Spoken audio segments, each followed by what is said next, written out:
दोस्तों, इस वर्ष 2023 में 10 नवंबर को धनतेरस है और धनतेरस पर कुछ ना कुछ खरीदने का प्रावधान है। चाहे आप धनिया ही क्यों ना खरीदे, परंतु धनतेरस के दिन जो भी चीज खरीदते हैं उसमें दोस्तों 13 गुना बढ़ोतरी होता है। इसलिए लोग धनतेरस के दिन वाहन खरीदते हैं, बहुत सारे लोग गहने खरीदते हैं, सोना चांदी इत्यादि खरीदते हैं। तो इस वीडियो में मैं आप लोगों को धनतेरस संबंधी संपूर्ण जानकारी बताया हूँ। धनतेरस पर सिर्फ आप ₹2 की यह एक चीज लेकर आए, घर में चमक जाएंगे, किस्मत धन बरसेगा जमकर के। कहने का मतलब है कि धन की बारिश नहीं होगा, आपके घर में सभी मार्ग से इतना ज्यादा धन आना शुरू हो जाएंगे जिसकी आप कल्पना भी नहीं कर सकते। देखिए, धनतेरस पर भगवान धनवंतरी की पूजा होती है। धनवंतरी को आयुर्वेद का जन्मदाता और जानता समझा जाता है। ढंग से देखना, तब आपको समझ में आएंगे। और इस दिन हमें क्या खरीदना चाहिए ये भी मैं आप लोगों को बता रहा हूँ। सिर्फ ₹2 का चीज इस दिन बहुत ही सस्ती। मात्र कुछ ऐसी चीज होते हैं जिसे खरीदने से रोग और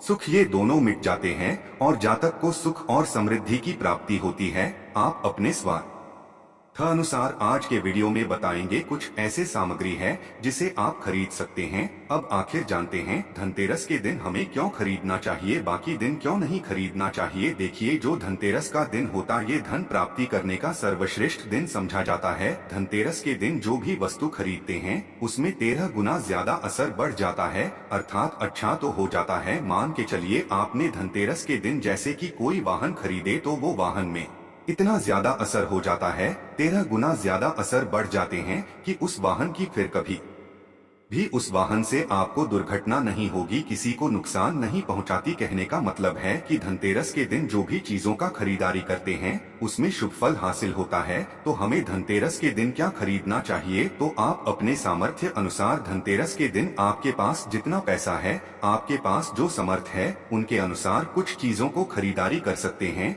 जो कि इस वीडियो में मैं आप लोगों को बताऊंगा। और अगर मेरे वीडियो में बताएंगे 5 में से कोई भी आप एक चीज खरीद लेते हैं, यकीन मानिए माता लक्ष्मी आपके घर में आ जाएंगी। अभी की जीवन में चली हर तरह की मुसीबत को दूर करेंगी, आपको अर्थात धन संपत्ति प्रदान करेंगी। देखिए, जन एवं जन कल्याण करना आप सभी दर का। आप हमारे वीडियो को देख रहे हैं, आप हमारे दर्शक नहीं बल्कि आप हमारे परिवार के हिस्से हैं। मेरे वीडियो को देखकर के किसी एक भी मानव का भला होता है, किसी की गरीबी मिटता है, तो मुझे भी पुण्य की प्राप्ति होता है। इस वीडियो में जानते हैं कि वास्तव में हमें धनतेरस के दिन क्या खरीदारी करना चाहिए। मैं 5 चीज बता रहा हूँ। अब से जो घरों के आसपास में ये चीज मिल जाए तो खरीद लेना। आप अपने समर्थ धन खरीद सकते हैं। अभी तक कमेंट बॉक्स में जय माता लक्ष्मी नहीं लिखे तो जय माता लक्ष्मी जरूर लिखना। और जो बहन हमारे वीडियो को देख रहे हैं, बहन लोग, आप जो कमेंट बॉक्स में हैप्पी धनतेरस भैया जरूर लिखना। तो सर्वप्रथम जो है कमल का बीज, ध्यान से सुनना। कमल के फल को जो है निकालने के बाद इसे कमल का बीज निकलता, जिसे हम कमल घाट के बोलते हैं, कमल गट्टा भी बोलते हैं। तो इसके अंदर से जो बीज निकलता है उनकी माला बनती है,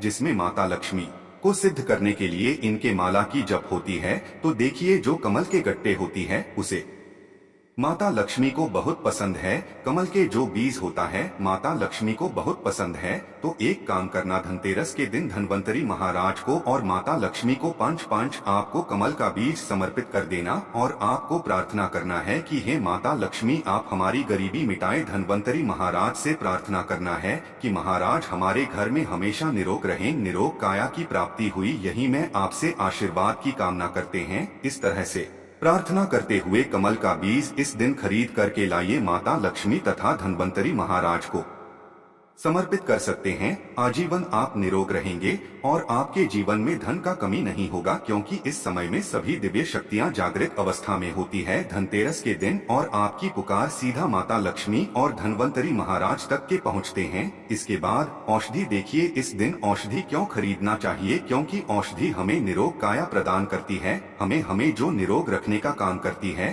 तो ऐसा मान्यता है कि इस दिन धनतेरस के दिन, क्योंकि इस दिन धनवंतरी महाराज जो है समुद्र मंथन से उत्पन्न हुए थे और अमृत का कलश लेकर के उत्पन्न हुए थे। धनवंतरी महाराज को, धनवंतरी देवताओं को जो है देवताओं के वेद कहा जाता है। दुनिया के सर्वप्रथम सबसे बड़ा जो वैद है यह धनवंतरी महाराज है, यह देवताओं के वैद है और यह हमारे लिए पूजनीय है। हम सब इनकी पूजा करते हैं, इनकी पूजा के कारण ही हमें वेद का ज्ञान हासिल होता है। तो इस दिन जो है काला बाज या फिर जो है शंकर जटा, यह सर्वौषधि नाम की एक औषधि आती है। आप ये घर में खरीद करके ला सकते हैं। ये घर में खरीद करके आप अपने घर में लाते हैं और इसे स्थापित करते हैं या फिर धन्वंतरी महाराज को समर्पित करते हैं। तो जब तक ये औषधि आपके घर में रहेंगे, जब तक आपके घर में बिल्कुल ही किसी को रोग नहीं आएगा।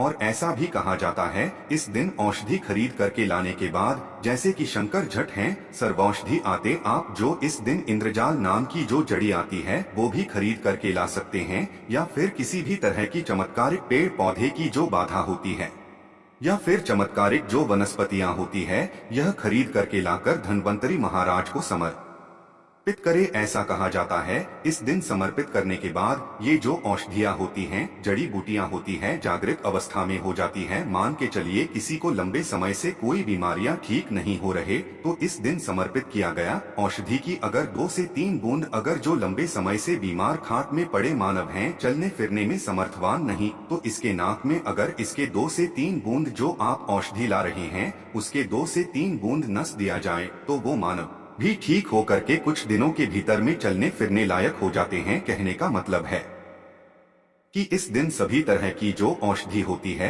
उसे जागृत करने की जरूरत नहीं पड़ती, स्वयं जागृत होते हैं। इसलिए इस दिन औषधि ला करके आप जो समर्पित जरूर करें। इसके बाद है गोमती चक्र और कौड़ियां। तो देखिए, जो कौड़ी होते हैं, बचपन में काफी खेले हैं। जो गोमती चक्र होते हैं, भगवान विष्णु से उत्पन्न हुआ। एक धार्मिक कथा के अनुसार जो गोमती चक्र है, भगवान विष्णु से उत्पन्न हुए, कौड़ी माता लक्ष्मी से उत्पन्न हुए। इसके बारे में एक मैं कथा भी बता दूंगा। तो इस दिन आप अपने समर्थन 5 गोमती चक्र और 5 कौड़ी जरूर लाना। पीली कौड़ी जरूर लाना। पीली कौड़ी को माता लक्ष्मी का वाहन कहा जाता, क्योंकि माता लक्ष्मी भी समुद्र मंथन से उत्पन्न हुई, समुद्र से उत्पन्न हुई है, और कौड़ी भी समुद्र से उत्पन्न हुई है। ऐसा कहा जाता है, जिससे स्थान में कौड़ी हो वहाँ पे माता लक्ष्मी खींचे चले आते हैं। जिस तरह जो चुंबक होती है, लोहा को अपनी तरफ आकर्षित करने का काम करता है, उसी तरह जो ये कौड़ी है, यह धन लक्ष्मी को अपनी तरफ आकर्षित करता है। तो हमारे धर्मशास्त्र कहते हैं कि इस दिन गोमती चक्र और कौड़ी माता लक्ष्मी को जरूर समर्पित करना चाहिए। कि चक्र समर्पित करने से जो गोमती चक्र का स्वाभाविक स्वभाव है कि आपके जीवन में चली परेशानी को समाप्त करते हैं। गोमती चक्र का सरल सर है, ये स्वयं असर दिखाती है। जिसे घर में गोमती रखा हो, उस घर में किसी भी तरह का बाधा नहीं आने देते। तो गोमती 5 आपको गोमती चक्र लेना है और 5 आपको पीली कौड़ी लेना है। अगर आपके समर्थ हैं तो आप जो 21 गोमती चक्र और 21 पीली कौड़ी जरूर ले लेना। और आप जो है माता लक्ष्मी को इस दिन समर्पित कर देना। या फिर घर के किसी बच्चे को नजर दोष लगने हैं, या घर में किसी बच्चे को जल्द ही नजर दोष लग जाते हैं, तो ये काम जरूर करना। इस दिन गोमती चक्र को लाल कपड़े में बांध करके जो छोटे बच्चे को नजर दोष लग जाते हैं, उसे पहना देना। नजर दोष नहीं लगेगा। जिनके घर में लंबे समय से बीमारी है, जो बीमार से छुटकारा पाना चाहती है, खुद आपको कोई रोग हो, आप चाहते हैं कि वो रोग से आपको मुक्ति मिल जाए, या फिर कोई लोग आपके ऊपर में किया कराया कर देते हैं, तो आपको इस दिन 7 गोमती चक्र लेना और शरीर से 7 बार उतार आकर के इसे बहते हुए जल में बहा देना है। बहते हुए जल की निर्मल धारा में प्रवाहित कर देना है। बिल्कुल ही जल की धारा के साथ में आपके शरीर में किए गए तंत्र विकार गोमती चक्र खींच लेंगे, बहा देंगे, और आप आजीवन बीमारी से मुक्त रहेंगे। इसके बाद है झाड़ू। इस दिन क्यों खरीदना चाहिए? क्योंकि झाड़ू को माता लक्ष्मी का स्वरूप समझा जाता है। धर्मशास्त्र भी कहते हैं, जो झाड़ू है यह लक्ष्मी, जो कचरे हैं राहु है। तो जो झाड़ू है हमारे घर से कचरे को बाहर फेंकने का काम करते हैं, अर्थात ये निकालते हैं। झाड़ू से हम कचरे को साफ करते हैं। तो झाड़ू को लक्ष्मी कहा जाता है, कचरे को राहु। तो झाड़ू रूपी जो लक्ष्मी है, कचरे रूपी राहु को हमारे घर से बाहर फेंकने का काम करते हैं। जहाँ पर गंदगी वातावरण हो, वहाँ पे राहु आते हैं, वहाँ पे केतु आते हैं, वहाँ पे फिर नकारात्मक चीजों के असर बढ़ते हैं। इसलिए झाड़ू घर में रखने से झाड़ू को सकारात्मकता यह लाती है। माता लक्ष्मी के ही स्वरूप कहा गए हैं।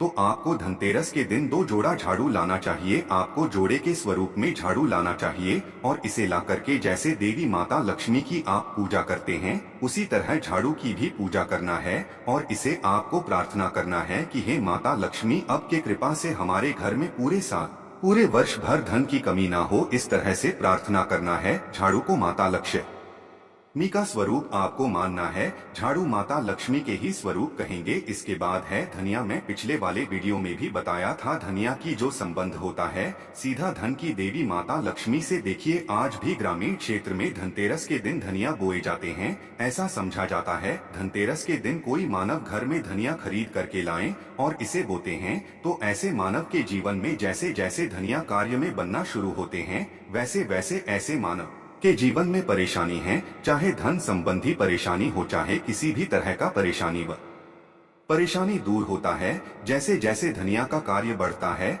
वैसे वैसे मानव की अध्यात्म उन्नति होता है। तो कैसा करना होता है, तो आपको मार्केट एक मुट्ठी धनिया खरीद करके लाना है। आप चाहते हो तो 1 किलो भी खरीद करके ला सकते हैं, परंतु उपाय बता रहा हूँ इसमें आपको 1 मुट्ठी धनिया चाहिए। 1 मुट्ठी धनिया को लाल कलर के वस्त्र में आपको डाल देना है और इसे माता लक्ष्मी के श्री चरणों में समर्पित कर देना है। आपको प्रार्थना करने की माता इस धनिया से हमारा दुर्भाग्य दूर हो, इस तरह से प्रार्थना करते हुए कुछ धनिया आपको अपने घर के मसाले में डाल देना है पीस करके, और कुछ धनिया को आपको जो है जमीन में धो देना है। जैसे जैसे धनिया उगना शुरू होंगे वैसे वैसे प्रगति होना शुरू हो जाते हैं। फिर ये लगाए हुए धनिया को, जो कच्चे धनिया होता है, आपको इसे आप जो सब्जी के रूप में आप इसका उपाय कर सकते हैं। आप इसे खाना चटनी में भी बना करके आप इसे खा सकते हैं। जैसे जैसे आप इसे खाना शुरू करेंगे जैसे जैसे आपके जीवन में अध्यात्म उन्नति होना शुरू हो जाते हैं। देखिए हम 5 उपाय बताए, सबसे सरल उपाय बताए हैं जिससे उपाय से आपका भला होगा, आपका कल्याण होगा। तो आप अपने अनुसार 5 में से कोई भी एक वस्तु अपने घर में जरूर खरीद करके लाइए, आपके अध्यात्म होगा। यह वीडियो कैसा लगा हमें कमेंट सेक्शन में जरूर बताना। और माता लक्ष्मी की कसम है, अगर अभी तक वीडियो को लाइक नहीं किया तो वीडियो को लाइक कर चैनल को सब्सक्राइब जरूर करना। कमेंट बॉक्स में जय माता लक्ष्मी जरूर लिखना, हमें भी हर समय हमें भी उल्लास होता है। आप सभी दर्शकों इस तरह अच्छी अच्छी जानकारी बताते हैं तो हमें भी पुण्य की प्राप्ति हो। और इस वीडियो को अपने तक सीमित मत रखना, आप जो इस वीडियो को जैसे आप सभी को भी जानकारी हासिल हो सकता है, आप इस वीडियो को आगे शेयर करें तो उन्हें भी यह जानकारी हासिल होगा। आप जो किसी को वीडियो आगे शेयर करेंगे, जानकारी किसी की जिंदगी को बर्बाद होने से बचा सकता है, किसी के लिए अमृत जैसा हो सकता है। तो जनहित एवं जन कल्याण के लिए वीडियो को आगे जरूर शेयर करिएगा। आज की जानकारी को मैं समाप्त करता हूँ। दर्शकों वीडियो देखने के लिए धन्यवाद। नमस्कार। जय श्री राम, जय महालक्ष्मी।